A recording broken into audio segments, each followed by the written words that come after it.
일주일 동안 잘들 지내셨나요? 네.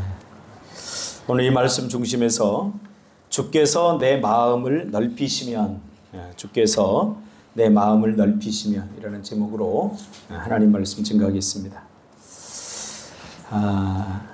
인생은 무엇으로 사는가? 라고 하는 질문이 있습니다. 인생은 무엇으로 사는가? 인생은 마음으로 사는 거예요. 마음으로. 인생을 우리가 살아가고 있다는 것은 마음으로 살아간다는 것을 의미합니다. 매일의 우리의 삶을 조종하고 관리하고 살아가게 하는 그 부분은 바로 우리의 마음입니다. 그러기에 우리는 마음으로 세상을 보고 현실을 해석하고 마음으로 선택하고 행동하고 마음으로 살아가고 있는 거죠. 신앙생활도 마찬가지입니다. 예수님도 마태복음 15장 8절에서 이 백성이 입술로는 나를 공경하되 마음은 내게서 멀도다 라고 하면서 신앙생활은 마음으로 하는 것이라고 말씀하고 있습니다.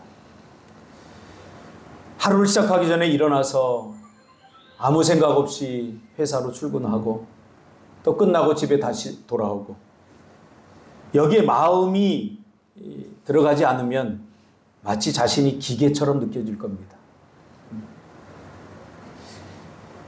그러면 마음이 뭘까요? 성경은 마음이라고 하는 단어를 사용하고 있지만 구체적으로 마음이 무엇인지 정의해 주고 있지는 않습니다. 그래서 우리는 계시 의존적 사색을 통해서 마음이 무엇인지 먼저 성경을 통해 정의해 봐야 합니다. 마음이 뭘까? 마음이 아파. 이런 표현을 많이 하잖아요. 마음이 좋아. 마음이 행복해. 이렇게 표현을 하는데 정작 우리는 그러면 마음이 뭐야?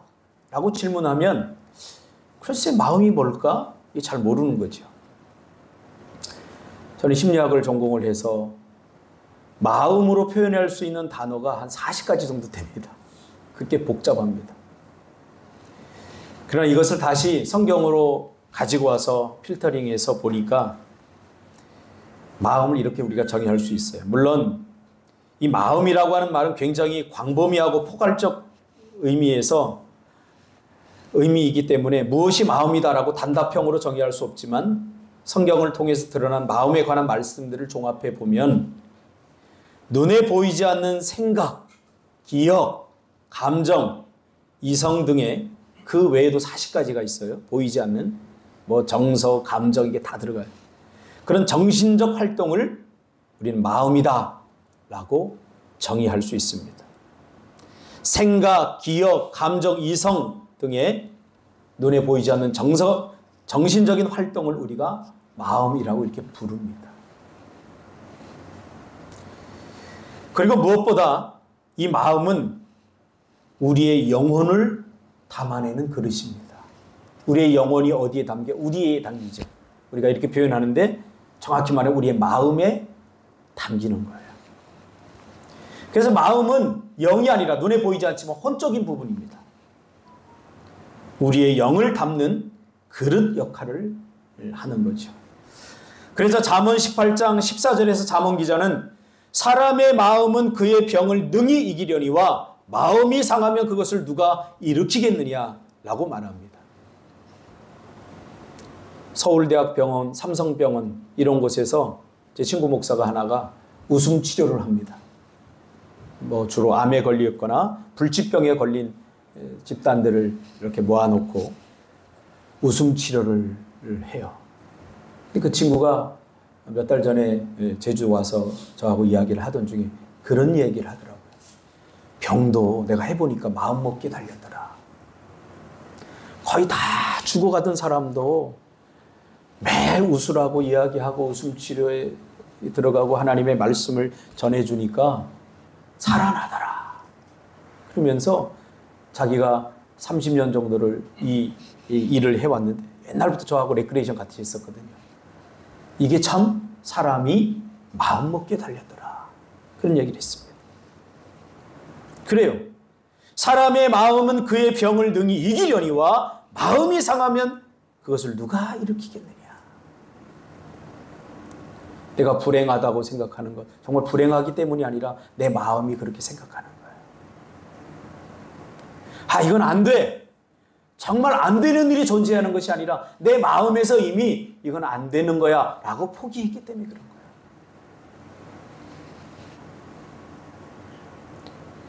잠언 4장 23절에 보니까 모든 지킬 만한 것 중에 더욱 내 마음을 지키라. 생명의 근원이 이에서 남이라 라고 말씀하고 있습니다.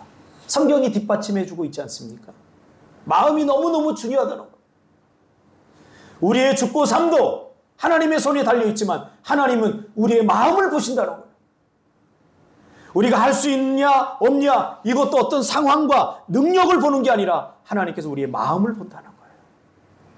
너무 감사한 게 뭐냐면 저는 주님을 만나고 나서 주님께서 제 마음을 어루만져 주셔서 제가 살아온 삶의 배경을 보면 굉장히 아주 그냥 크리티컬하고 부정적이고 비판적이고 이런 것들이 내 안의 요소로 가득 차 있는데 주님을 만나고 나서 하나님께서 저의 마음을 씻어주시고 닦아주시고 그래서 굉장히 믿음적이고 긍정적으로 만들어주셨다는 거예요. 그 주님을 만난 이후에 저는 포기를 잘 안 해봤어요. 그게 참 신기해요. 나도 정말 힘들고 어려운 상황에 부딪혔는데도 단 한 번도 포기할 생각이 들지 않더라고요. 목회도 그래요. 열심히 최선을 다해서 성도들이 모여서 함께 예배하고 막 이렇게 했는데 어느 날 성도들이 한꺼번에 나가니까 포기할 마음보다는 포기할 마음이 들지 않는 거예요. 참 신기하더라고요. 모든 지킬 만한 것 중에 더욱 내 마음을 지키라. 생명의 근원이 이에서 남이다 라고 말씀하고 있습니다. 한국교회는 은혜를 강조하면서 정작 중요한 것을 강조하지 않았어요. 그 은혜를 담아나는 마음의 그릇, 이게 중요하거든요. 그러니까 은혜를 받고 나서도 건강하지 못한 마음은 그 은혜를 지켜내고 담아낼 수 있는 그런 실력이 안 되는 거예요.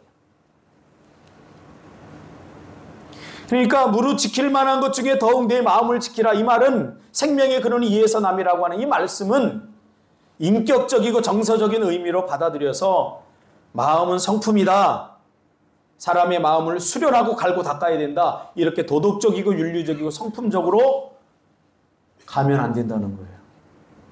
오늘 본문에서 말하는 마음은 뭐예요? 영적인 거예요.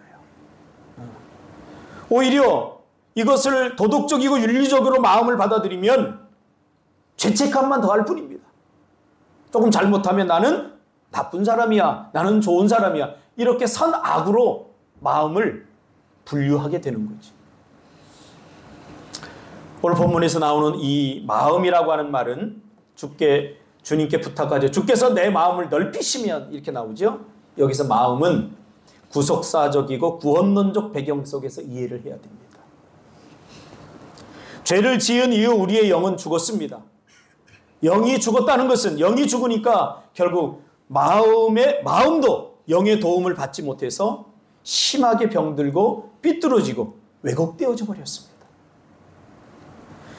죄로 인해서 우리의 육신은 죽게 됐고 우리의 영은 죽게 되었습니다. 그래서 영의 도움을 받지 못한 우리의 마음은 병들게 된 거죠. 심하게 왜곡되고 삐뚤어진 거죠. 그런데 이 마음에 하나님의 말씀이 담기면 어떻게 됩니까? 하나님의 말씀이 능력이 없어서 그런 게 아니라 나의 연약함으로 인해서 어떻게 해요?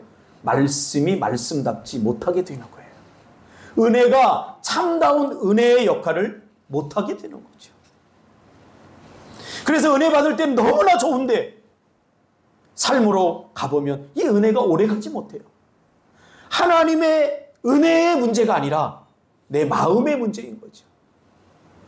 그래서 여러분 잠언이나 시편이나 또 신약에도 사도행전이나 이런 데 보면 마음의 넓힘에 대해서 계속 얘기하고 있어요.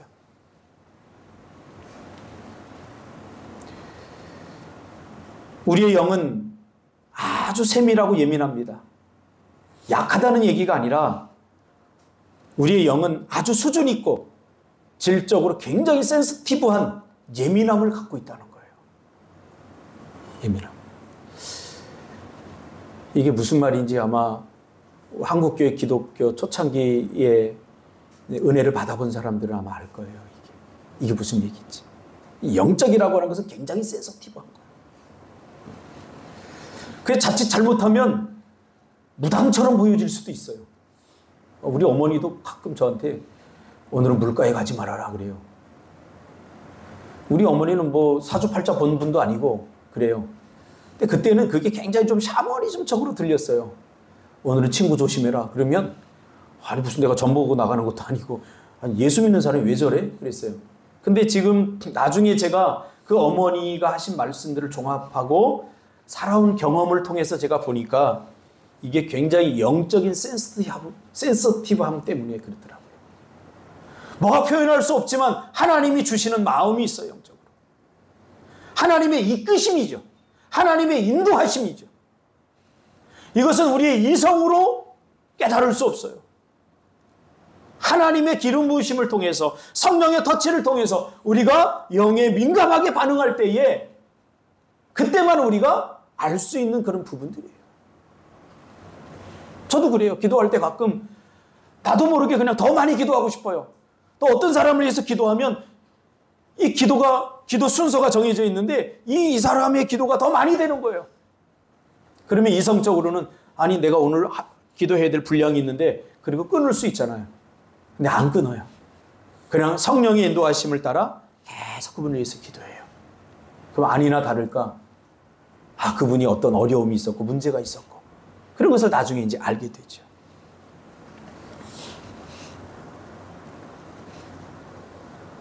하나님의 영, 그것은 우리의 영과 비슷한, 그러나 영은 아닙니다만은 센서티브한 우리의 마음에 하나님의 은혜가 담겨요. 그 말씀도 마찬가지예요. 말씀도. 예를 들어서 심각한 성격 장애가 있는 사람이 은혜를 받을 수 있어요. 그리고 그 사람이 하나님의 사람으로 섬길 수도 있어요. 그러나 그가 극복해야 되는 것은 하나님의 가르침으로 마음의 질병들을 진단받고 치유받는 과정을 반드시 겪어야 됩니다. 하나님은 우리를 값없이 사랑하시고 구원해 주시지만 그러나 그대로 사용하시진 않아요. 그래서 하나님께서는 모세, unwanted child, 원하지 않았던 그 모세의 삶을 사역자로 부르시고 광야에서 40년 동안 그를 변화시켰던 거죠.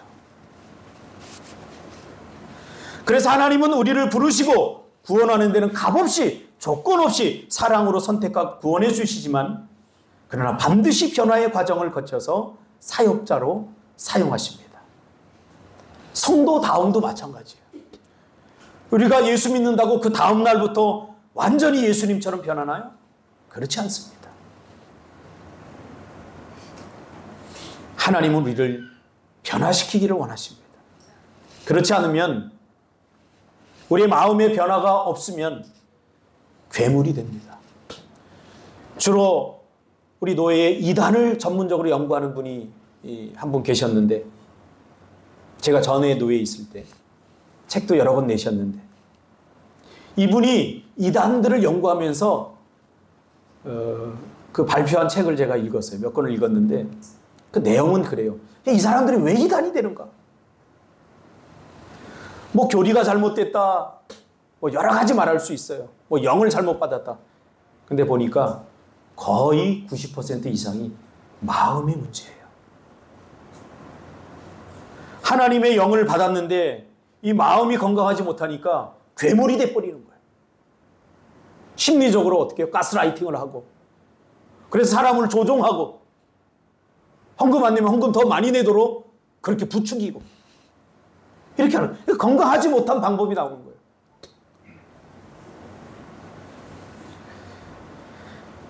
구원의 문제가 아니라 구원을 담아내는 우리의 마음의 문제입니다.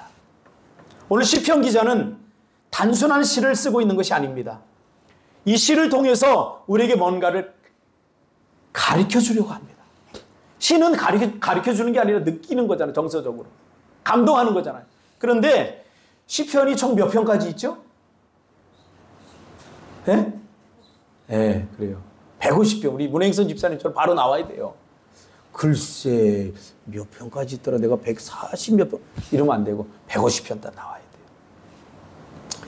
이 150편의 시편 중에 토라적 구조를 가지고 있는 시가 있다고 제가 얘기했죠. 시편 1편 할 때.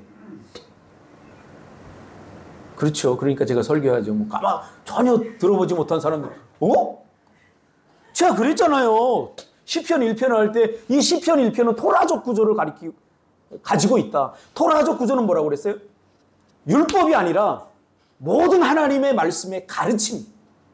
그러니까 우리가 어떻게 하나님의 백성답게 살아갈 수 있느냐, 그것을 가르치는 것이 토라예요. 토라. 창세기, 출애굽기, 레위기, 민수기, 신명기, 토라. 유대인들이 토라라고 여기는 이 모세오경. 근데 시편에는 토라적 구조를 가진 시편이 딱 3편이 있어요. 외우기도 쉬워요. 지금 제 설교를 잘 들으면 평생 잊지 않을 거예요. 자, 처음에는 여러분 가르쳐줬죠. 몇 편? 1편. 그 다음에 19편. 그 다음에 119편. 이미지로 딱 들어오죠. 몇 편이요? 1편, 19편, 119편. 이렇게 토라적 구조를 갖고 있어요. 근데 오늘 우리가 읽은 이 시편 119편은 가장 긴 구절이에요. 몇 절까지 있어요? 예, 그래요. 176절. 예. 아니, 문행선 집사님 예습 배우고 오신 것 같아요. 176편까지 있어요. 그런데 이거 외우려고 하지 말고 왜 이렇게 됐는지 구절을 알면 돼요. 이 시편 119편은요, 그냥 어떤 한 시인이 감동해서 기록한 게 아니라 이 시편 119편은 오랜 시간에 걸려서 소위 말하면 오늘날로 표현하면 집단 지성이 만들어낸 시예요. 수많은 사람들과 학자들이 하나님의 말씀에 대해서 기록하고 그리고 그 시대를 걸쳐서 요약해 놓은 시가 바로 시편 119편이에요. 그래서 이 시편은 어떻게 쓰여지냐면 알파벳이 있거든요. 이 히브리어의 알파벳. 알렙, 베트, 기멜, 달렛, 와우, 자인 이렇게 해서 A, B, C, D, B 이렇게 나오는데 맨 처음에는 알렙으로 시작돼요. 알렙, A로 시작되는 거예요. 그래서 8절이 맨 앞에 다 A로 시작돼요. 물론 다 그런 건 아니에요. 가끔가다 하나 두 개는 그렇지 않은 게 있는데 A로 시작돼요. 그러니까 우리가 뭐 사행시 짓듯이, 우리 강수영 집사님이 사행시 짓듯이 살아갈 날들에 뭐 이렇게 하면 공부하면 살 이렇게 하면 뭐 이렇게 썼듯이 A 그러면 A 하나 둘 셋 넷 다섯 여섯 일곱 8줄까지 됐어요. 그 다음에 알렙 했으니까 그 다음에 9제부터는 알렙 베트 하나 둘 셋 베트로 시작되는 게 8. 그렇게 해서 알렙 베트 기멜 달렛 와우 자이에서 8가지 앞에 나오는 단어가 22절씩 돼 있어요. 그러니까 쉽게 말하면 22 곱하기 8하면 얼마예요? 176이 나오는 거예요. 그래서 170. 굉장히 과학적인 구조를 갖고 있어요. 시편이. 그러면 이 시편 119편은요. 이 오랜 시간에 걸려서 집단 지성이 만드는 거기 때문에 굉장히 놀라워요.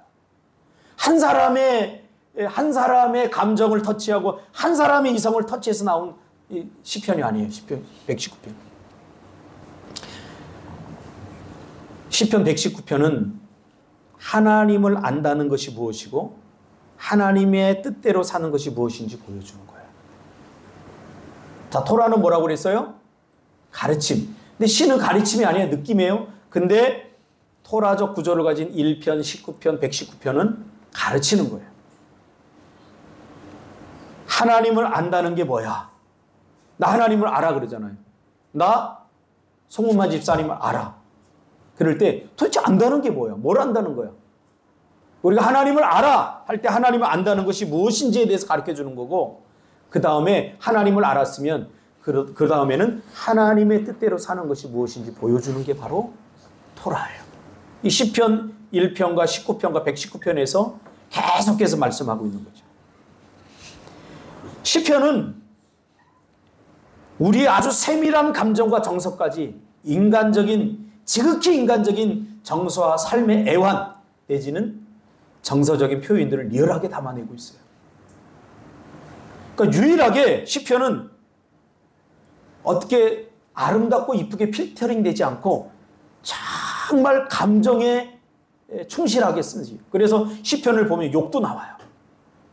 그리고 하나님 앞에 따지는 것도 나와요. 그리고 저주도 나와요. 하나님 저 사람 죽여주세요. 이 정도가 아니라 저 누구누구 욕으로 자꾸 욕으로 끝나요.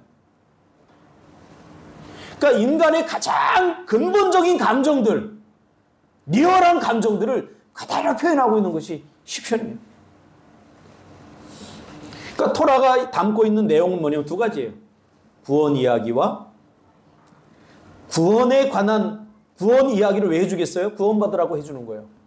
구원 이야기를 꺼내고 그 다음에 구원을 어떻게 받는가? 구원받은 백성들은 어떤 규정을 갖고 살아가야 되는가? 우리의 삶에는 원칙이 있어야 돼요. 명문 가문일수록 원칙이 없어요. 여러분, 우리가 예수 믿는데 우리 자녀들을, 다음 세대를 키우려고 하면 반드시 내가 내 신앙의 원칙을 가지고 살아야 돼요. 저는 너무나 감사한 게 우리는 명문 가문도 아니었어요. 근데 저희 어머니는 항상 신앙의 원칙을 가지고 있었어요. 그것을 우리에게 말로 가르친 게 아니라 삶으로 가르쳐 주셨어요. 그래서 헌금할 때도 항상 빳빳한 돈을 은행에서 미리 찾아다가 이거 뭐 그렇게까지 해야 되나? 그때는 몰랐어요. 그때는. 근데 그게 정성이고 그게 마음이에요. 항상 준비하고 그 다음에 교회 갈 때 성가대도 하시고 안내하고 그러면 항상 미리 가셔서 내가 오늘 기도 차례다. 그럼 30분 전에 미리 가셔서 기도로 준비하고 항상 이렇게 하셨어요. 그래서 저도 신앙생활 하고 나서 저희 어머니가 보여준 대로 저도 하게 되더라고요. 그러니까 하나님의 백성들의 삶은 철저히 그 말씀의 가르침 안에 머물 때 비로소 우리의 삶이 하나님의 거룩한 구원 이야기의 일부가 되는 것입니다. 여러분은 우리의 삶은 우리의 삶으로 끝나는 게 아니에요. 우리는 구원을 살고 있는 거예요. 어떻게 해요? 하나님의 계명 안에 거할 때 우리의 인생이, 우리의 보잘것없는 인생들이 구원의, 하나님의 거룩한 구원의 삶의 일부가 되는 거예요. 그러므로 우리의 삶은 구원의 일부로서의 삶입니다. 이것을 기억해야 돼요. 그러므로 내 삶이 구원의 이야기의 일부가 되기 위해서는 내가 선택해야 하는 삶이, 태도가 바로 하나님의 가르침을 담아내는 것 안에서 이루어지는 거예요. 그것이 바로 토라라고 말하는 거예요. 말씀 안에서, 규정 안에서. 그러므로 나의 전 존재를 투입해서 말씀을 어떻게 해야 돼요? 내면화해야 되는 거예요. 내 안에서 제가 시편 1편 할 때 얘기했지만 말씀이 올 때 씻고 먹고 삼켜서 그게 내가 돼야 되는, 나를 만드는 거예요. 말씀 따로 나 따로가 아니라 말씀이 내가 되게 해야 되는 거예요. 말씀이 내가 돼요. 이걸 내면화라고 그러죠. 이것을 욥은 이렇게 표현하고 있습니다. 내가 주께 대하여 귀로 듣기만 하였사오나 이제는 눈으로 주를 배움나이다. 무슨 말이에요? 나의 전 존재를 투입해서 말씀이 내 안에 내면화되었다. 비로소 그 말이에요. 신앙은 관념적이지 않고 실제적이고 경험적이라는 말입니다. 하나님의 말씀 따로, 그리고 내 생각대로, 나의 경험 따로, 내 삶의 방법과 태도 따로, 이게 아니라는 거예요. 하나님의 말씀이 내 안에 들어오면 그것이 내 삶이 되는 거예요.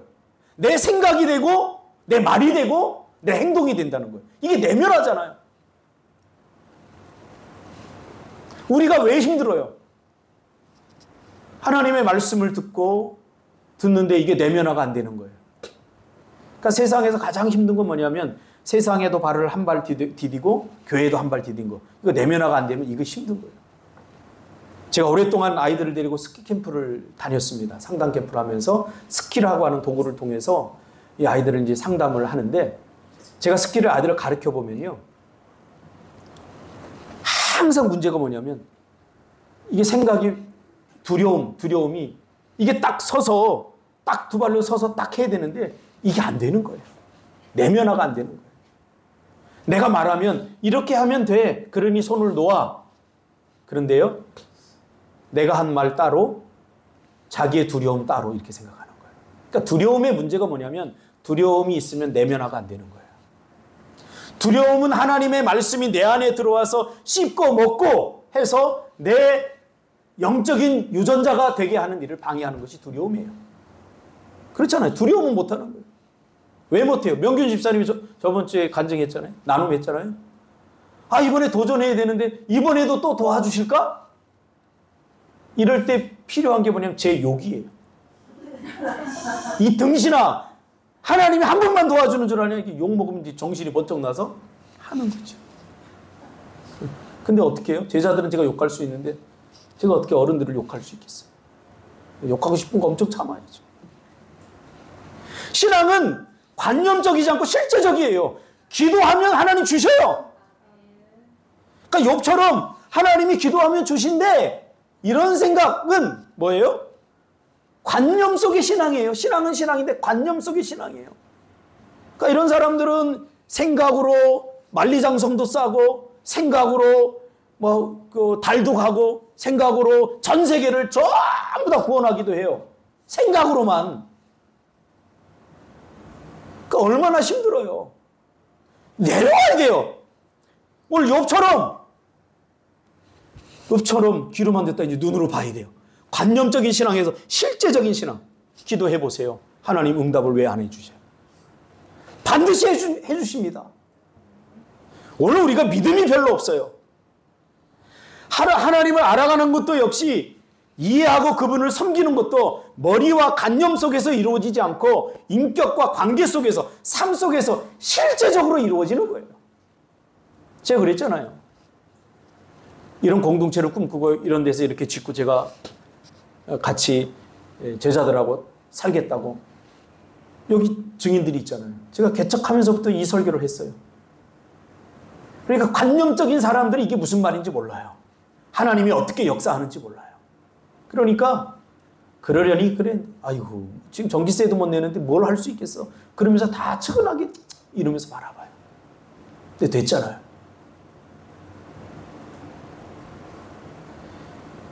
믿음으로 살고 싶어서 평생 믿음으로 살고 싶다 그 마음만 가지면 안 돼요. 믿음으로 살아야 돼요 이제는. 그러니까 주께서 내 마음을 넓히시면 내가 주의 계명들의 길로 달려가리이다 라고 하는 말씀은 마음과 토라가 유기적으로 연결된 관계라는 것을 보여줍니다. 말씀 따로 내 인격 따로가 아니라 말씀이 내 인격이 되고 말씀이 내 언어가 되고 말씀이 내 삶이 된다는 거예요. 근데 이런 일이 어떻게 이루어지느냐? 내 의지로 이루어지지 않아요. 마음 따로 토라 따로 이렇게 떼어놓아서는 안 되고 하나님의 가르침과 그 말씀을 담는 우리 마음의 관계가 유기적으로 연결되었다는 것을 보여주는데 이 유기적이라고 하는 것은 가장 중요한 어떤 하나가 아니라 다 연결되어 있다는 거예요. 하나님의 말씀이 내가 되고 내 행동이 하나님의 말씀을 드러내는 통로가 된다는 거예요.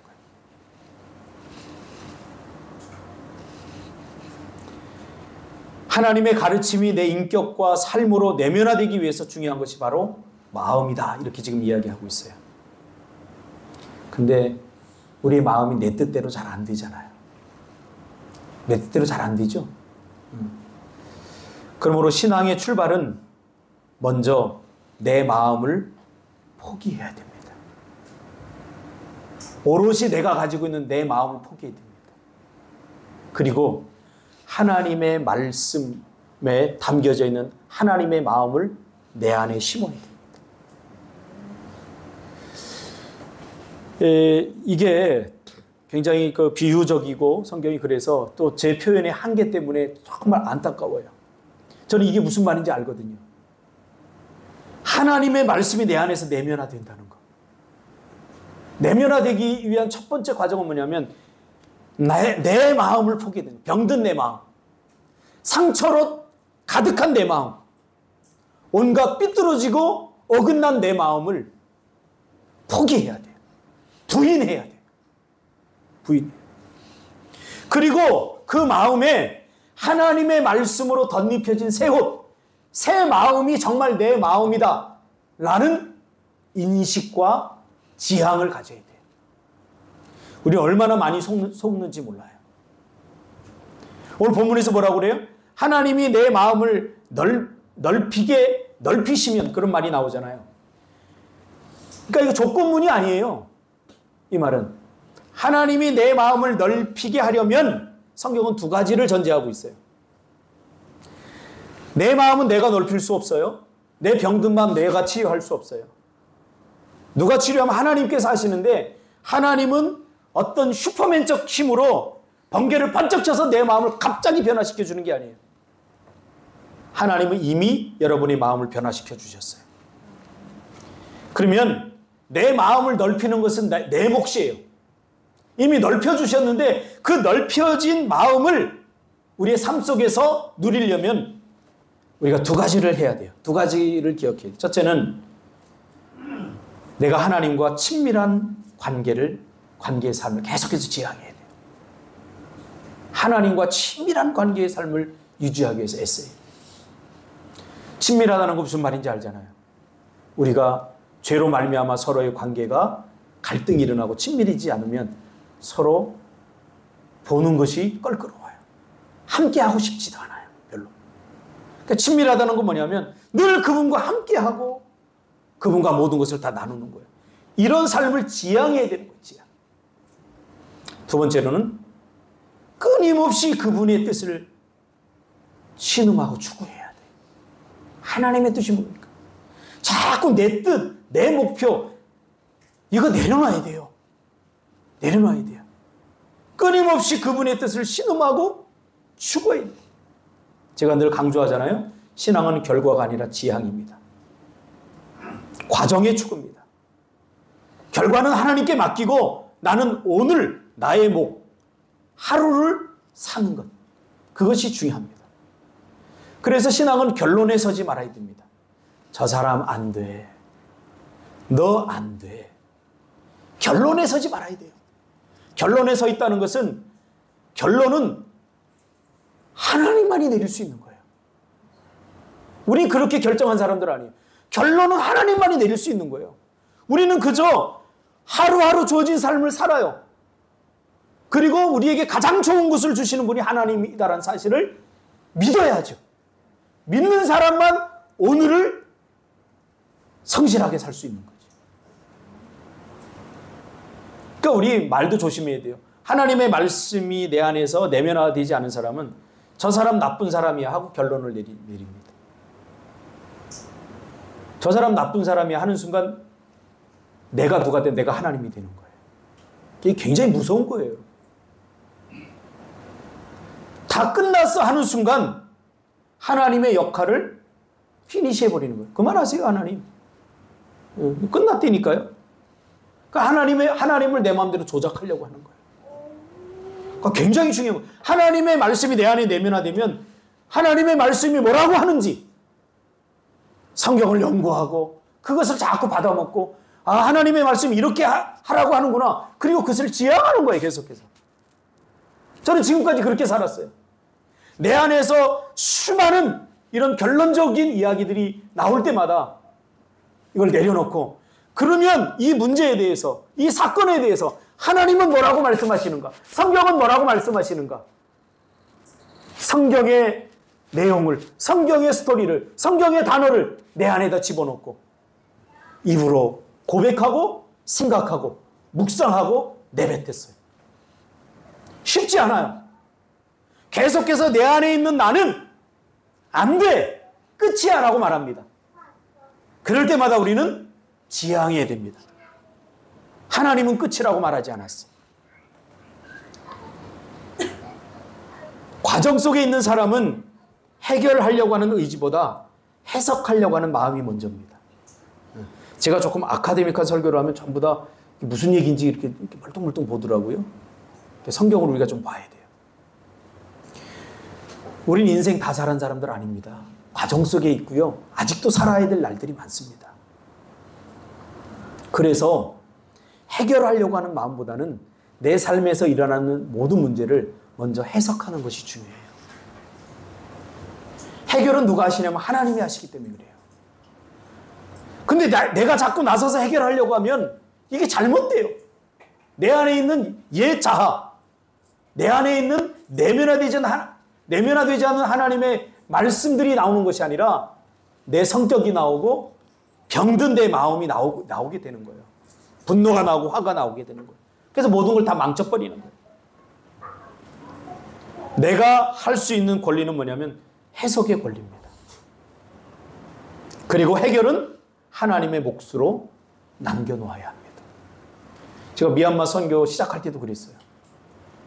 미얀마 선교 시작하니까 제자 중에 한 명이 왜 이런 걸 하냐고. 자꾸 해결하려고 그래요. 그래서 목사님이 이 미얀마 선교를 하는 의도가 뭔지 자기한테 설명해달라는. 그렇지 않으면 자기는 안 하겠다는. 제가 솔직하게 얘기했어요. 나도 몰라. 그래 하나님이 하라고 하니까 할 거야. 기도해서 내년에도 하라고 그러면 내년에도 하고 평생 하라고 하면 평생 할 거야.